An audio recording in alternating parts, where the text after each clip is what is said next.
Mu mujyi wa Kigali mu karere ka Gasabo, umugabo w'imyaka 37 wakoraga akazi ko mu rugo yakoze amahano ubwo yafataga amashusho ari gusambanya umwana wa basebuja. Uyu mugabo w'imyaka 37 warusaziye mu kazi ko mu rugo yaje kwifata amashusho kuri telefone arimo arasambanya umwana w'imyaka 9 wo muri urwo rugo yakoragamo ishuri renze imwe. Ubwo telefone yafatwaga n'umwe mu bakora akazi ko mu rugo baturanye, akaza kubona ayo mashusho kubyihanganira byaramunaniye, ahita ajya gutanga ikirego kuri basebuja, nayo bahita bamushikiriza urwego rw'igihugu rw'ubugenzacyaha. Gusa uyu mugabo wakoze no mahano agafata amashusho asambanya uyu mwana yaje kwemera icyaha, avuga ko yabitewe n'ubusinzi. Abantu benshi bakomeje kwibaza impamvu uwo mwana w'imyaka 9 atatanze amakuru ko ashobora kuba akorerwa ihohoterwa n'uwo mukozi wo mu rugo, ndetse avuga ko yamubwiraga ko nabivuga ashobora kuzamwica ndetse mu buryo bwo kumutera ubwoba.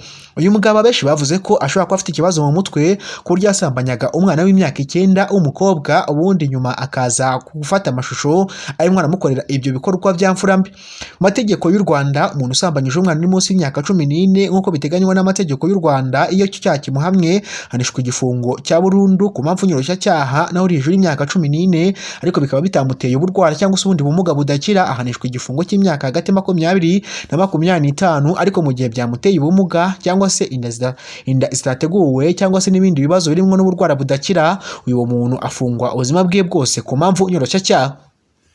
Namakuru ngiye kugezaho yumvikanye mu karere ka Gasabo, ndetse umugabo w'imyaka 37 wakoraga akazi ko mu rugo wasambanyaga umwana wabasebuje na nyirabuja waho yakoraga ako kazi. Amakuru nibo ndakesha ubushinjacyaha ku rwego rwisumbuye rwa Gasabo bwakiriye dosiye yiregwamwo umusore w'imyaka 37 y'amavuko wakoraga akazi ko mu rugo, ndetse akoraga akazi ko mu rugo akurikiranyweho gusambanya umwana w'umukobwa w'imyaka 9 wahakoraga. Ndetse uwo musore yafashwe ku itariki ya 17 kwa 9 2025 mu mudugudu wa Kamana, akagari ka Ruruma, umurenge wa Gatsata, mu karere ka Gasabo, afatirwa mu rugo yakoragamo ako kazi. Ubushinjacyaha bukuru dukesha iyi nkuru buvuga ko ukurikiranwaho kuba mu bihe bitandukanye by'ukwezi kwa 8 2025 yarasambanyije uyu mwana.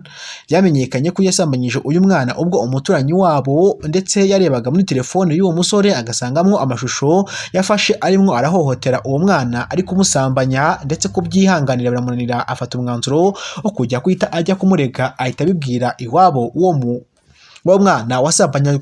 Mu ibazwa rye uregwa yemeye icyaha, anasobanura ko yatangiye gusambanya uwo mwana mu kwezi kwa 8 2025 kandi ko byose yabitewe n'inzoga, ndetse abisabira imbabazi.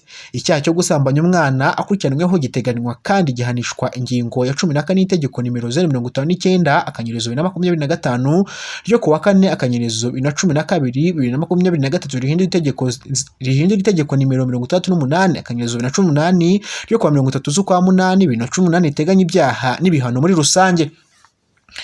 Amakuru yandi ndibuze kukubwira ni amakuru ari mu kigero, umugabo uri mu kigero cy'imyaka 27 utaramenyekana imyirondoro yiwe yasanzwe muri loji yararagamwo mu karere ka Rubavu yamaze kwitaba Imana.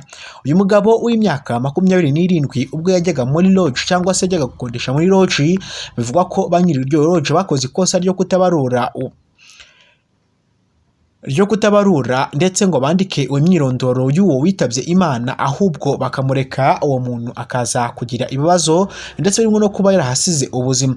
Abanyiri loji bahise bashishikarizwa kuzajya bose bandika abantu baje kurara mu loji yabo, mu gihe bitabaye ko umuntu azajya apfa aribo bazajya birengera ingaruka. Urwego rw'igihugu rw'ubugenzacyaha RIB rwahise ruhagera na polisi y'u Rwanda batangira gukora iperereza, mu gihe iyo loji yo yahise ifungwa kugira ngo habanze hakorwe iperereza ku cyaba cyarishe uyu nguyu. Amakuru yandi agenda nakubwira no ku munyeshuri wabaga mu karere ka Nyanza yigaga muri kaminuza ya Hanika Anglican Intelligent Polytechnical Coast yasanzwe mu mugozi yapfuye, bikekwa ko yiyahuye.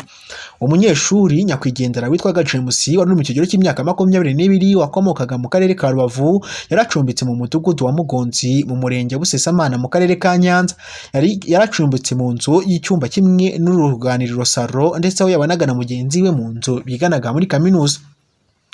Mugenzi we yabwiye inzego z'ubuyobozi zari ziri hariya ko ku gicuku ahagana saa 9 yabyutse agiye kunywa amazi avugana na nyakwigendera, cyakora uriya babanaga ahita asinzira atamenye ibyakurikiyeho. Nyiri igipangu nyakwigendera yaracumbitsemwo yabyutse mu gitondo cyo ku itariki 5 z'ukwezi kwa 10 2025 arebye mu bwogero dushe Yegeranye n'ubwiherero abona nyakwigendera amanitse mu mugozi yapfuye, niko kubimenyesha abandi bahita bahamagara ubuyobozi muri rusange.